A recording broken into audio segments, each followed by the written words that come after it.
Hi, I'm Mr. Kristofer. I'm Graylin Thornton.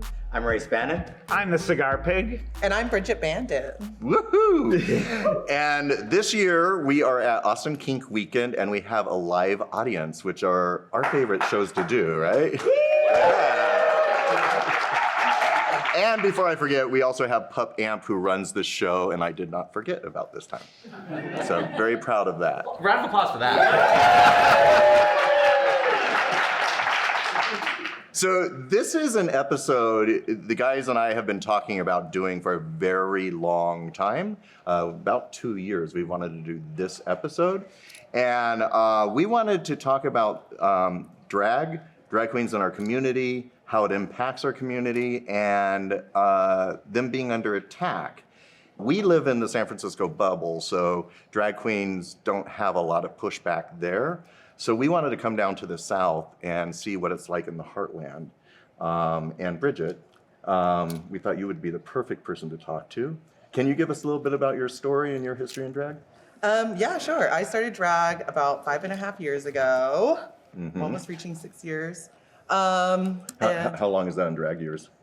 I don't know. I'm old enough to have children, okay? So I have drag kids. I have 3 of them. Yeah, I've been doing drag full time now for like 3 or 4 years. So whenever I started, I was not that good. They said you need to go back home and keep practicing. Oh, no. I practiced a little bit more, and now I'm a full-time drag queen. That's great. Fantastic. So that's how you make your living? Yes. Wow, Yeah. full time. That's awesome. Yes. So I understand that that you are born bio as a woman, but you identify as non-binary, correct? Uh-huh. And so what is that like in terms of acceptance within the drag community generally? Well, whenever I first started, I got a little bit of pushback, and I don't think you saw as much gender diversity as you do now within the Austin community, right. Especially. Whenever I started, you could probably count on one hand how many AFAB drag performers that consistently performed here in Austin were, how many there were. And so whenever I started the scene, I even had somebody who I knew text me and say, I have more drag in my pinky finger than you'll ever have your entire life. And I was like, wow, okay, I didn't expect that. I'm just trying to play dress up, all right? But I think we've grown a lot since then. Like within the past 5 years, if you go to any drag show, here in Austin especially, you'll probably see a lot more gender diversity than you would have ever seen back then.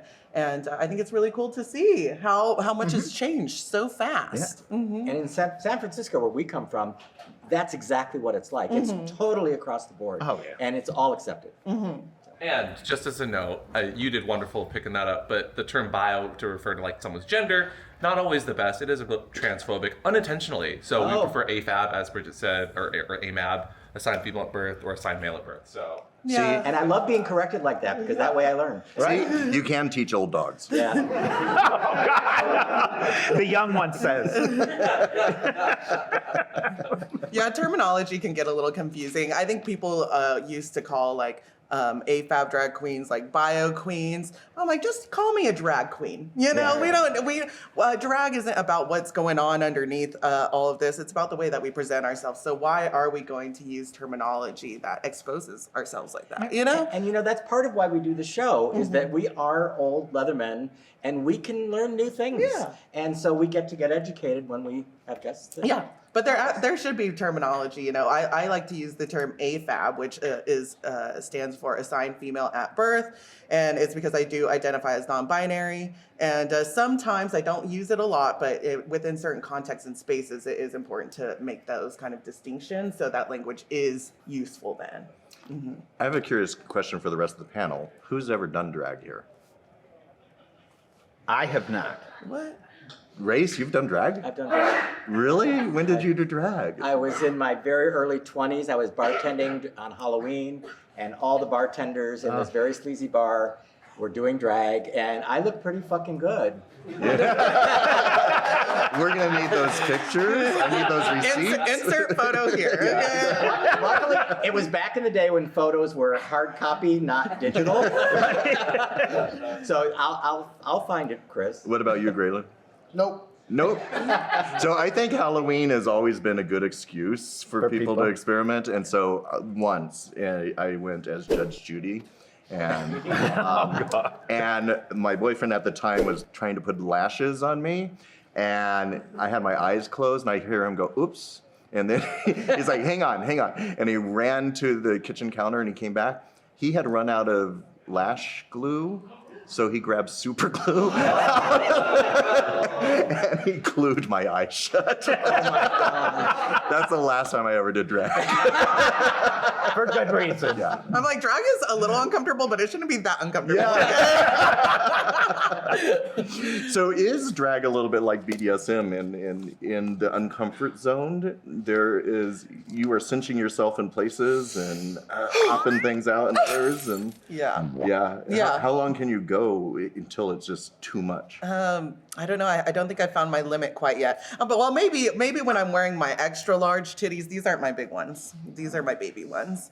But I do have some big ones. They're very heavy, and wearing those things in 100-degree Texas weather Yeah, so that'd be a lot. is really hard. Even though I look, it can only take you so far. So can drag be considered a kink? I think so for the certain people. I don't think drag is like inherently sexual, but people do drag for different reasons, you know. And I think that should be respected. Yeah. Awesome. Mm-hmm. Do you know what the flag is for drag? Is there a flag? There's a drag flag? There's a drag flag? There is? Does anybody in the audience know the color? What's the color of the drag flag? It's lavender? So your hair is very appropriate for that. She knew that. Okay. Yes, I knew that. That's why. That's why I wore this. I wore the green today though because it's 420. Right. Oh! I am a stoner. Which so. is Graylin's holiday, which is why we did this. Welcome, Graylin. Did you have any questions, Graylin? Not right now. No. So we've been watching drag story hours, and drag generally come under attack, especially here in the South and other red places, frankly. So on March 23rd, 2023, you testified in front of the Texas Senate Committee on State Affairs in opposition to Senate Bill 12 and Senate Bill 1601 that would have criminalized some drag performances. Can you tell us about that? Yeah, sure. So they tried to pass SB 12 and SB 1601. SB 12 is considered like the Texas drag ban bill. And whenever it was initially introduced, the way that they defined drag was a man dressed as a woman or a woman dressed as a man, which is so boring. What a boring definition of drag. But obviously with the way that they defined it, it would have excluded me from that law, right? So I thought it was important to show up in full geesh and then break down their preconceived notions, because most people think that I'm a man when I am dressed like this in full glam, looking like a gorgeous woman. That just goes to show that gender is socially constructed, right? And I thought I could use that to prove a point, right? That they don't know what they're talking about. SB 1601 was trying to remove any kind of funding to any public library that hosted drag story hours. Yes. Right. So SB 1601 did not make it to the House. It then went to the House, but SB 12 did make it to the House, and they changed the language to try to attack if you wore any kind of accessories or prosthetics that accentuated female or male sexual characteristics, which would have been like this titty plate, but maybe also wearing a belt or heels or eyelashes. Those aren't natural? No. Oh. No, they're fake. Look. Oh, wow. I know the matches. Don't show behind the curtain. Listen, if you come to a Brigitte show sometime, you'll see the real titties. Okay. I like to take my titty plate off and have a titty under titty reveal. Anyway, it's really funny. It's real fun to see people's faces. They're like, what? But yeah, so they redefined it, and I went to testify again that second time, and I was just really mad at that point, and I was escorted out by the police. Oh wow! Yes, yeah, I was. It was a little controversial, but and then I joined eventually it did pass, and Governor Abbott signed it into law. And then I joined the lawsuit with ACLU that eventually blocked the ban. So, Yes. yeah. So, great. So, can I ask, how are all these attacks affecting the drag community? Like you and your drag sister, does it affect personally? Are people worried? Are they afraid? I think it's a scary time to be a visibly queer person in Texas right now. And I think it's like almost like trauma bonding. Yeah. You know, it's very traumatic. But the way that we were all at the Capitol together, you know, it wasn't just me there. It was all of basically Austin drag community. You know, the hottest new gay club was the fucking Texas Capitol. New York's hottest club is Slice. over the legislative session. We were there all the time. And it was so amazing to go into this space that is intentionally trying to restrict us from public life or strip us of our basic human rights, but still find queer joy with each other. We're sitting there just joking and having fun, even in a very difficult space. So I think it kind of shows the strength and resilience of our community. And yeah, but it has been hard, and I think whenever I travel to other states, I kind of understand, like, oh yeah, shit is really fucking oppressive here in Texas right now, you know. Yeah. Especially when I see the freedom that other states and people have elsewhere. Yeah. You know, it seems as though these laws or the legislation that they're trying to pass actually is using either the drag or the trans community right now to come after the larger LGBTQ community. Yes. And it does, you know, that awareness has to get out there because you are the entry point and trans folks at this time, it seems, but they're after us all. You know, that's the real agenda from them. I was wondering, you do agree with that, huh? I do agree. I think it's important to note that like the drag ban bill is absolutely rooted in transphobia. You know, if the way they define drag, a man dressed as a woman or a woman dressed as a man, would also affect trans people. It would affect, like, we have Pink Star here, who's like our trans pop star diva here in Austin, but that would effectively restrict her from entering any kind of stage, right? And so not only does it affect drag queens, it affects trans people as well. And yeah, I think that this is an entry point for a larger attack on queer people as a whole. And I think that that's why it's important that we all stand together. You know? Right. That's why even when the law didn't affect me when it started, I still showed the fuck up because I expect people to show up for me whenever it doesn't affect them either, you know? Like reproduction rights, right? Like, we all need to stand together and fight these oppressive systems together because we can't fucking do it alone. Right. You know? You know, in the 70s, and we did an episode about this, where we remember being in the bars where cops would come in, and if there was anybody that seemed to be a drag queen or cross-dresser, they called a lot of people back then, they would check to see if they had 3 articles of male clothing on. And if not, they were arrested. Yeah. And that's where they want to take this back to. Exactly. Well, and would you the panel and the audience, would you guys consider leather drag? I do, yeah. Because, I mean, not just drag queens, not just trans people, but they're trying to attack sexuality and how we're able to express it, even at Pride. So if they're coming for even the leather people just dressed in full cow, fully clothed, like, it's not going to stop coming for anyone else dressed outside of that social Yes, norm. absolutely. And that's one thing I want to give a huge shout out to Austin Kink Weekend, because one of the things, we go to lots of events. This event seems to be the most inclusive event we go to. Everyone is coming out.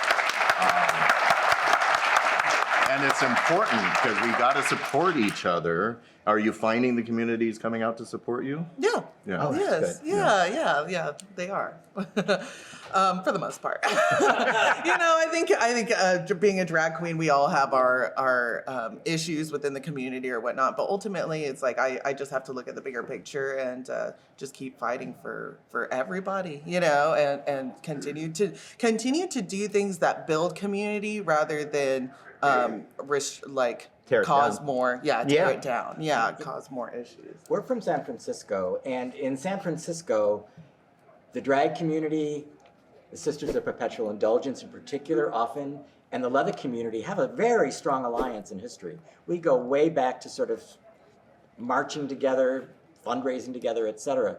Do you find that works in this area? Do the does the drag community also support the leather community, and do you find them forming alliances and doing things together? I mean, yes, I see all kinds of people all together all the time, even especially at the Capitol. Which is great. Yes, and we did have the leather community there during the drag ban. So drag ban bills were being heard. So yes, I definitely do see that overlap, and I appreciate the people who show up for us too. You know. Mm-hmm. Well, it's kind of funny because my experience in San Francisco is so different than most of the other panel, because I lived in San Francisco during AIDS, and I was one of those young men who lost all my friends.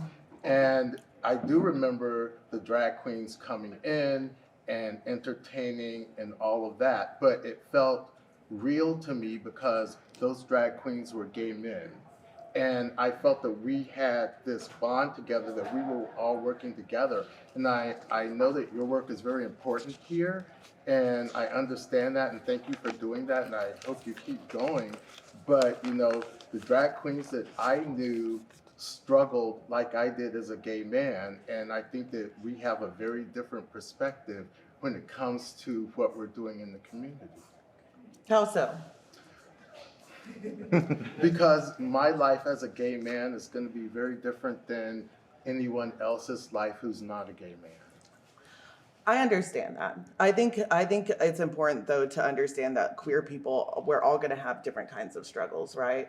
And our struggles are going to be interconnected. Like homophobia and transphobia work together. What the systems of oppression that affect gay men also affect trans people, also affect, misogyny, I think affects everybody, including gay men for acting feminine and stuff like that. I think that it's really important to understand that these systems of oppression all work together to affect all of us in different ways. And I think that we can respect that different people are affected in different ways, but I think the struggle for liberation is interconnected, no matter what, and I think that that's what we really need to focus on. I think, during the AIDS crisis, and I'm sorry to hear that, but wasn't there like a lot of lesbians who came out and helped donate blood and stuff? Yeah. Absolutely. So Absolutely. it's important to understand that our struggle is interconnected and to help each other, right? It's the lesbians who took care of us, actually. It really was. Two experiences can be valid and still have a conversation that's nuanced, for sure. And I think that I remember when there were non-gay men doing drag in San Francisco, and I had to sort of wrap my head around that. And now it's a completely normal thing in San Francisco for me. And I do this show in part so I can get educated. Right. And so I can learn new things, and I can adapt, and I can change. Because I'm the oldest of everybody here. I'm about to be 70, and I'm set in my ways in many ways. And you can teach an old dog new tricks. We saw it earlier. Yeah. Very good. I have a question. So RuPaul has kind of brought drag race into the mainstream a little bit. Is that a net positive? A little bit. Net negative? We throwing no shade. I just want to get paid. Just a skosh, just a little bit. Do you find that as a net positive or a net negative? I think RuPaul is an incredible person for what they have done for the drag community. And I love watching like old videos of RuPaul, like from back in the day. Yeah. Have you seen the video of her going to the mall? And she's No. like, let's go shopping! I want to go shopping! And she's just like this tall, gorgeous drag queen walking around the mall talking with people. You should look it up. It's so good. Okay. I think, but with that being said, I do think that, it's her perspective on drag and the people that she has platform has been very limited. Like we saw Sasha Colby just win this last season, right? But why do you think Sasha Colby wasn't invited to be a part of that show before? Because they didn't invite trans women. Because in RuPaul's mind, it was supposed to be cis gay men. That's why we have to be inclusive in our thinking. And I think it's really important to note that like cis gay men are copying trans women, you know, and they deserve to be platformed too. And everybody deserves everybody's drag is valid. Right. And I'd like to see more representation like that on RuPaul's Drag Race. Inclusion does Right. not need to exclude. Yeah. Exactly. So I go along with what Race was saying. One of the things is that we learned so much doing this. And, you know, to what Graylin was saying, I came out in the 70s, the early 70s. And, you know, you bring up a good point about Sasha Colby, because I learned as Rue did on the show, you know, that they're evolving. And one of the things that was really interesting at first was when Rue got kind of dragged for saying she-male. She got dragged. Kind of, is that okay to say? In the context of educating. But, you know, and, Don't drag him. but, you know, until then, and when Ruth said, okay, you know what, I'm not going to do that, you know, it was the first time I thought, wow, you know, this is another big sea change that we all have to look at. So I do agree. I felt the same way in the 70s and 80s. I was in New York City, in New York, and you know what, we've got to evolve, and we need to all be bonded together, or they're going to come after. They are coming after us, and it's real. And I have to say, when I came out at 17 underage in bars, it was drag queens and leathermen that accepted me. There was a drag bar across the street, and there was a leather bar here, and I would go back and forth. Yep. And they accepted me in a way that no other part of gay culture really accepted me. Did they ever cross streams? Only in the bathroom. Yeah. Only in the bathroom. Interestingly enough, the owner of the drag bar opened a leather bar across the street from the leather bar because he was also a leather man and a drag queen. Yeah, So, of course. yeah. Well, that tracks. Yeah. Nice. So, along with yourself, who are some other drag queens you think are doing some important work? Well, I would say other drag performers, because actually we had more drag kings go and testify against the anti-drag bill than drag queens. Yes. Yay! And the importance of inclusion. I cannot stress it enough. And so we had a lot of drag kings, and one that I would like to mention is Alexander the Great, Yeah. who I work with every single Friday. And Alexander actually just joined the LGBTQIA plus commission for the city council. Oh, that's great. So now he's a commissioner on the city council doing a lot of work to, I think right now they're working on trying to pass an ordinance to make Austin a safe space for trans people, so that despite no matter what happens in our government, like they're trying to restrict access to trans health care, right, to gender affirming care, that Austin will be excluded from that. So I think that is really amazing work that they're doing right now. And then another performer is Natalie Lepore, Girl 6, and she is the mother of the House of Lepore. So she is a Black trans woman, and she showed up, and her point of view is just so strong. Like if y'all should go look at her testimony at the Capitol. We are fighting back. I'm a Black trans woman. And she has been doing a lot of really amazing work here in Austin about building community and advocacy work on different levels. So those were two that I'd like to mention. Which is a great thing that more people on our side are now getting into politics. I think we were asleep at the wheel and let the religious right take office, right? So what do you say to someone who says, oh, I don't do politics?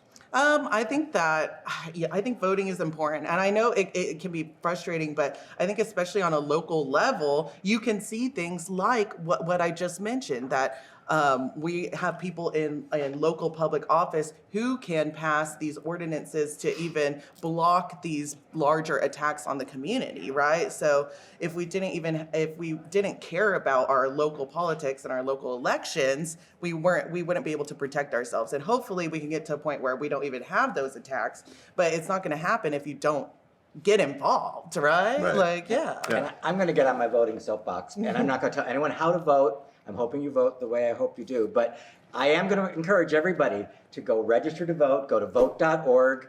if you are already registered, check that your registration is active and accurate because things happen to your voter registration. And then make sure you vote, not just in November, but as was just said, locally, all the time, because local's just as important as national. Local's more important. It is more I important, agree. and it's been their strategy.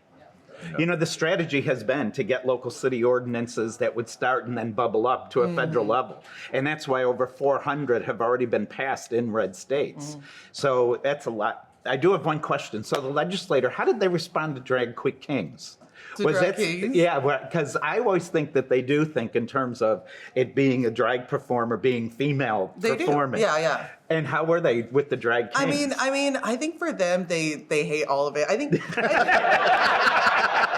Exactly. They hate all of it. But I think it really is important to note that, you know, in other states with these drag ban bills, some of these states only target drag queens. Right. They don't target drag kings in the same way. And I think it's interesting.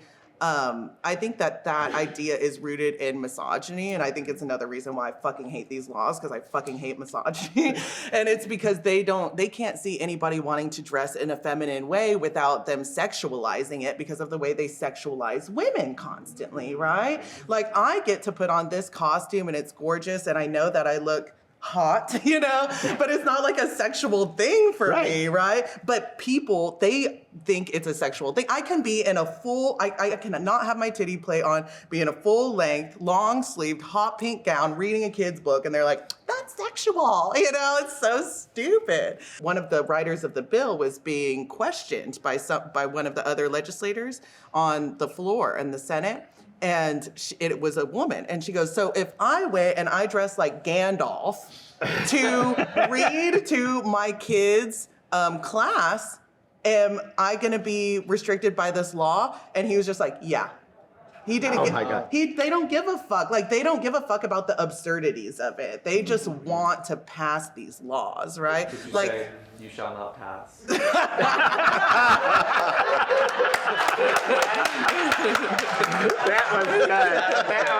That was good. Since we're talking about the legislative stuff that's going on, in September of last year, a federal judge ruled that a law that attempted to restrict some public drag shows was unconstitutional. Yes. Which is great. Are there any legislative attempts that have been made since to ban drag in Texas? well, they're not in session right now, so thank God. Thank God, yeah. we can have a break, you know. So the legislative session just ended. I don't know. It ended at the end of mid last year, right? It was kind of over the summer, and so they'll be back at it. It's every year and a half, so they'll be back on it in the fall, I guess, or something like that. So right now, there's not the special session. Right now, they're trying to attack education and do school vouchers and school choice bullshit, right? So they're not really coming after the queer community right now. We get some breathing room, but yeah, they are still attacking the drag queens through the courts. So they did appeal that decision, and it is currently headed up to the Fifth Circuit, which, it will be interesting to see what happens. But yeah, I was a part of that. I got to explain to that judge that ruled that. He was an 84-year-old man. I had to explain to him what a breastplate was and why I needed to be Dolly Parton.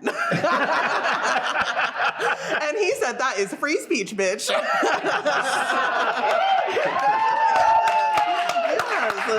So speaking of Dolly Parton, in a way she's a drag queen. Didn't she give you a gift? Yes, Dolly Parton is absolutely a drag queen. Absolutely. And actually, her niece does drag as well as a drag queen.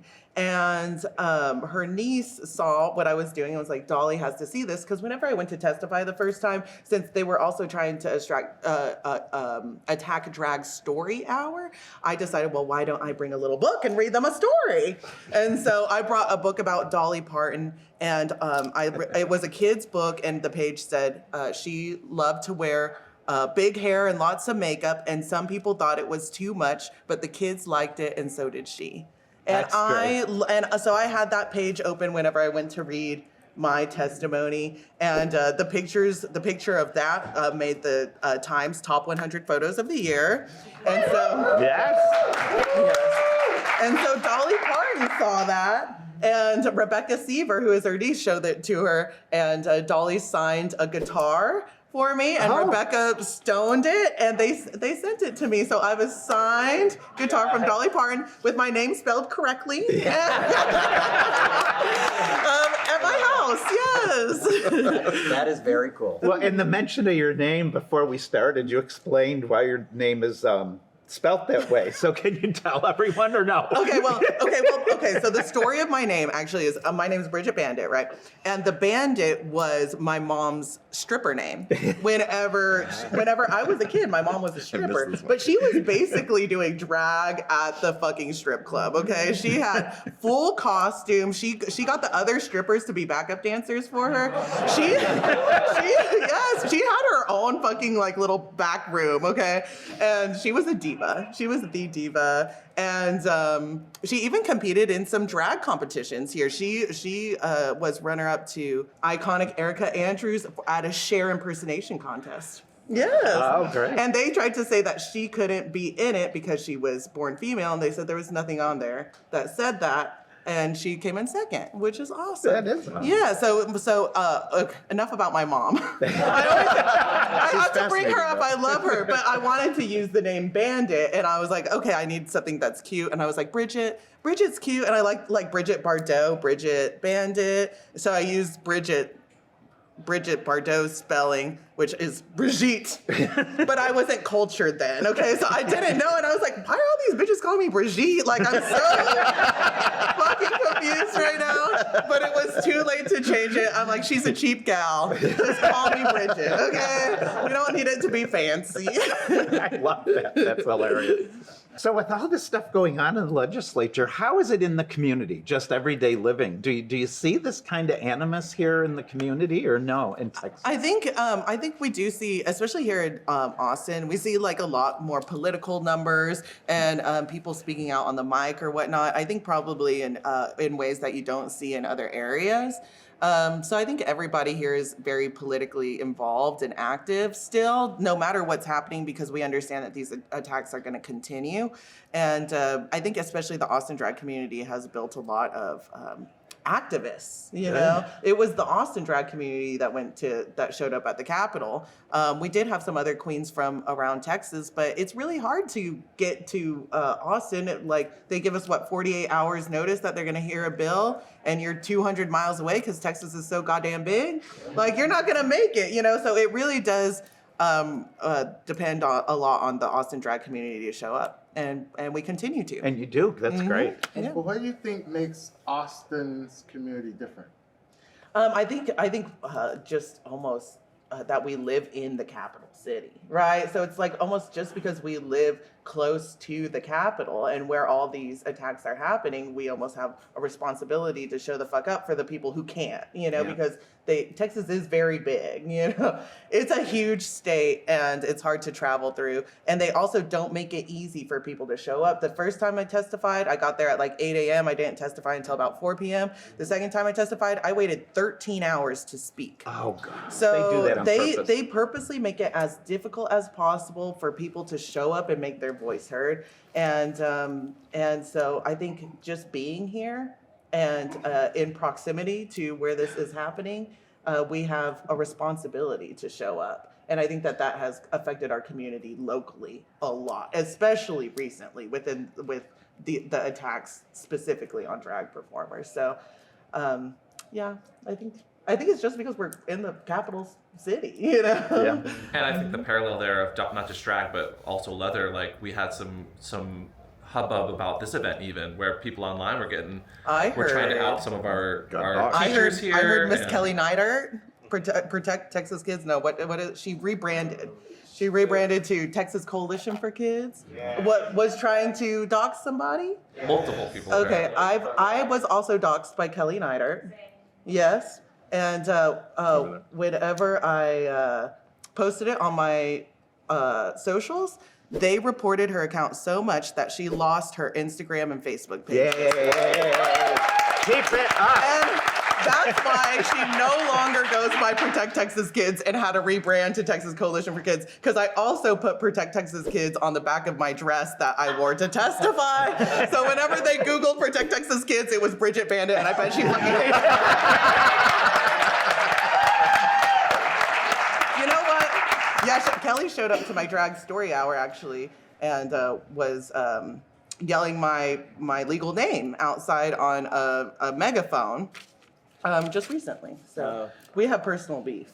Yeah. She purposely drove from DFW from Dallas, like over 400 miles to come to my show and scream my name. Right? Anyway. That's when you know you've made it, right? Yeah, exactly. It's fan behavior, you know. I'm like, girl, you could just come to the show. You don't have to, you don't have to make this big spectacle. So I have a question. So what can people like ourselves that live in the bubbles of the blue states, how can they support? How can they help? What would be the biggest impact for you guys that are actually on the ground doing the fight, doing the legwork? That's a good question. Exactly what y'all are doing here right now, right? Which is using your platform to allow us to talk about these things is really important, because the reason why these bills are even happening is because of the online rhetoric that they have. And they purposely manipulate photos and images that go viral on the internet that allow people to think that drag is this like crazy sexual thing constantly, where people's genitals are constantly hanging out, and like somebody does a split, they put a big black box on their crotch to make it seem like something's hanging out. I'm like, you don't do that to the Dallas Cowboy cheerleaders. Right. Why are you doing that to the drag queens? You know, they purposely manipulate images. And they took a photo from an outdoor daytime drag story hour I did, and put the background into a dark nightclub to use in an ad aimed to push the legislation. Yes, and I called that out too. Texas Family Project, fuck them as well. But yeah, so I think we need to combat a lot of these online media and posts that are shared that go viral. Even the person who authored SB 12 referred to those videos. He had never actually been to a drag show, but he had seen these doctored images and videos online. And so I think it's really important to make content to help combat these ideas that are being spread, because online it does a lot. You know, the things that are shared on social media changes people's perspectives a lot. And so things like this, having conversation with your friends and family, you know, anybody who doesn't understand what drag is, show them what drag is before they see any of those videos, so they understand what it is. And you know, showing up is big. And there has been a lot of studies done in terms of this push towards far right-wing fascism in the United States. And it's because they're constantly having rallies. And you're right, they have all this AM talk radio that's been going on for the last 2 decades. And it's filled with it. And sadly, our side does not show up in a balance of it. We don't have, you know, we still go with legitimate news and hope there's journalists who will present, where we're not slanting it and we're not really pushing our side of it. And you're right, we have to truthfully get out there and start combating all the lies they're telling. Yes, because they purposely, they like to stir that rhetoric and make their base angry. It really empowers them, and I think it's really important that we fight that just as much, you know. Right. And it's exhausting. It really is. It's hard to constantly, like, they constantly have people. Aren't there people who have secretly snuck into the kink weekends? Yeah. So yeah. far, So trying to get content. They right? don't even post the schedule publicly Yes. because of that. Yeah. So, which I have never gone to an event that does Oh, that. yeah. But you understand why. Mhm. Yeah. Yes, because they don't do that in San Francisco. No. Yes. No, we Porno used to have Pete Peter. used to show up. Porno Pete would come to Folsom Come to Street. Folsom. What? Oh, yeah, and take This is the pictures. 90s, but he would take okay. pictures. Wait, what? Who is this? He was at Porno IML a few Pete? years ago, too. Oh, was he? What's his name? Well, we call him Porno Pete. What's his Peter Pete? Barbera. Yeah, Peter Barbera. I made the cover of his newsletter. I'm very happy. Okay. I was very proud of that. But what Peter La Barbera is most famous for is for showing up at pride parades, at events like International Mr. Leather and the Folsom Street Fair, and taking pictures of scantily clad gay men misbehaving in public, having fun, getting their freak on. Peter takes these pictures, posts them to his website to shock and titillate his readers. This is how Peter Lobabera got his nickname, Porno Pete. But there was even a gay man in San Francisco turning people in for, antics at Folsom Street. Exactly. So and we fight each other too. We have the gays against groomers. Have you heard of them? Oh God, yes, I can't. I don't know what that is. That's transphobic gay men. Yeah. and gay women. I'm like, lesbians, get it together. No, I don't know what this is. The groomers word is a word that the right wing and Republican sector is using to try to brand us as groomers of children. This is why they're all about the family. Think of the kids. They're going clutching their pearls. So gays against groomers. Yeah. Right. And, they want to take us back to the 1800s, as we all know. And of course, they say, anybody gay or not white, straight, and Christian is trying to get your children. Mm-hmm, yeah. It's the same rhetoric they tried to use against gay men back in the 80s and 90s. They tried to restrict gay marriage, right, to make sure that didn't get passed. They literally used the same rhetoric back in the day for gay people, but now because gay marriage has passed and it's more widely accepted, they need to target a smaller group of people, which is why they're using it now against the trans community. And so they call us groomers, right? Which is why they were trying to attack Drag Story Hour, was because they don't want kids around drag queens. Right. And they don't want drag basically in public spaces. But I think it's important that kids see drag, and I think it's important that kids know that they can be anything that they want to be. Yeah. Right. And if they want to be a drag queen, that is totally fine. Right, it's an art form, and they should be able to see art. In the 70s, a lot of you may remember it, on, I think it was Newsweek or Time Magazine, they had two leather guys, and the caption was, "This is an occupational therapist." Does anybody remember that? And it was at the same time that the Briggs Initiative was trying to get it that gay men could not be teachers. And I'm a nurse, and I was in college at the time, and I got to tell you, people were coming, "Don't be so out. You might not be able to get licensed. Look, they're going after teachers. Now they're going to come after nurses."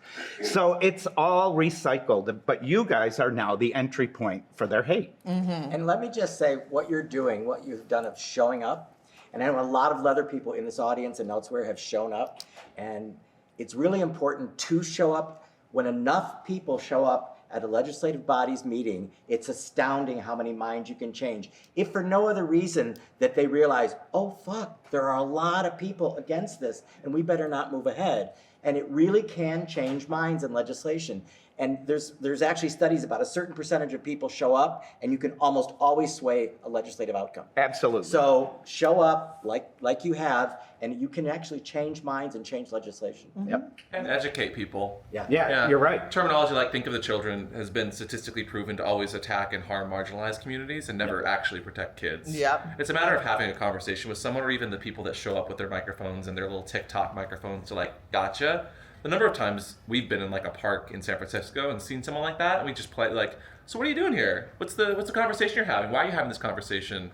And if you can quickly dispel them kindly and politely, the way that they walk away with their tails between their legs because they can't get the content and the gotcha moments, it's more so being not kind, but being patient to the point where they can't get anything out of you, that they get angry and they're forced to walk away, So on a personal note, do you ever get tired? Do you ever think of giving up?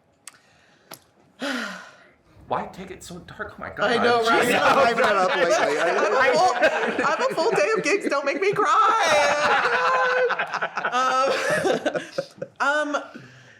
It has been very hard, and it was really hard. It was honestly I know I laugh about it, but it was hard to be doxxed online. Oh, yeah. And to see my personal information be posted that way and say, advocates for the sexualization of children. That's what they put. And, my immediate reaction was, I just want to shut everything down and hide. Yeah. And then I was like, that's what they want. Yeah. That's what they want. I can't do that. And instead, I just posted what they did to my followers, and we took down the pages, So I think that showed me that I'm not in it alone. Right. I'm not in it alone, and I have such an amazing supportive community that will fight for me and advocate for me and show up for me just as much as I've showed up for them. And that's what keeps me going. And whenever I get into those spaces, I think of especially queer kids, queer youth. I get so many messages from the parents of queer youth. I had somebody who was applying to be in like some 8th grade school or whatnot. An 8th grader, somebody who's an 8th grader, their mom messages me and is like, they wrote about you for their admission essay. And I was like, oh my gosh, I have like an 8th grader writing an essay about me, because it's really important that queer youth, especially here in Texas, see that people are fighting for them. And that's what keeps me going. Yeah. And especially the youth, they deserve a much better world than what we have created and continue to allow. It just keeps getting worse, especially here in Texas with the shootings and stuff. Anyway, gosh, we need to stop it. I have another question.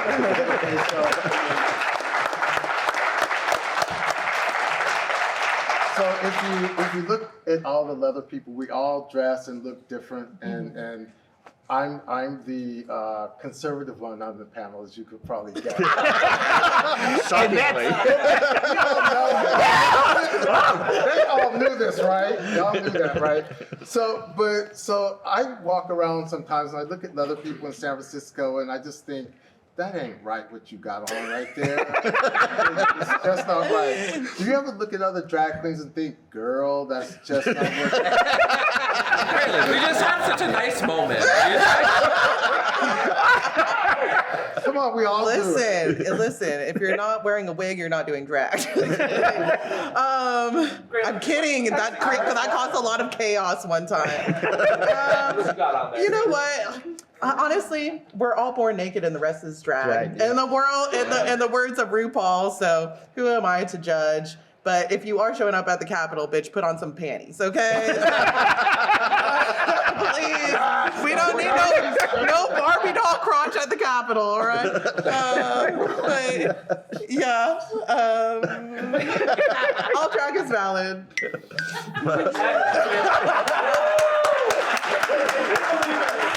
All right, well put. So, on a more upbeat note, what do you have planned in your future, and also where can people find you? I just want to keep doing drag. I love doing drag so much, and I love putting together events and stuff. I feel like my job as a drag queen is to spread joy. I spread joy to people, and that's what I want to continue doing. So I want to just keep doing events. I want to keep having fun. I think art for art's sake is just as important as art for political reasons, right? And I think I need to create more of that space, especially right now when I have some downtime. Because the last year, a lot of my energy was put towards political stuff. So it's been really nice to be able to explore myself. I did a drag king look last weekend. Okay, I'll show you. Y'all will like it.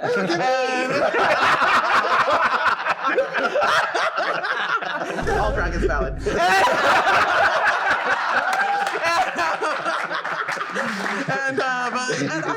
I've just been having fun, so I want to keep doing that. And then obviously, if these attacks continue to advocate for my community and show up like right now with y'all, and continue to speak about what's happening, and just keep on going. I don't know. Some people want me to apply to RuPaul's Drag Race, but I don't know if RuPaul will have me yet.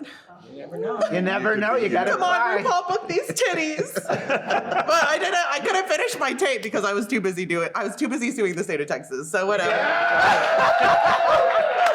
Maybe next time. Maybe we'll see. So where can our audience find you online and elsewhere? Yes, follow me online. It's Brigitte Bandit, spelled Brigitte. Gitte Bandit. Bandit. And you can follow me. I post a lot on Instagram, but I also have TikTok, Twitter. Twitter is where I like to fight with the conservatives. So I will go in on them. You and the pig gonna get together. Yeah. Good. Oh really? Oh yeah. Listen, every time a priest, youth counselor, I always, they get arrested. About 300 this year so far. I always put it out. Not a drag queen. Yeah. Period. Yes. Your Your tits are coming out. Listen. it. I don't can't get us control them. This is why they want to ban drag. All right, so I'm going to call time on this before your tits are completely out. Well, now that it's over. But we really appreciate you coming on Well, the thank show. you so much for having me. We appreciate Oh, you you've doing been the a delight. fight. Yes. It's been great to have you on. So if you want to leave a comment down below and tell us what you feel about this topic, we will answer them. And also if you want to like this video, hit the like button. And please subscribe. We're almost at like 9,000 followers now. So we like that. Thank you.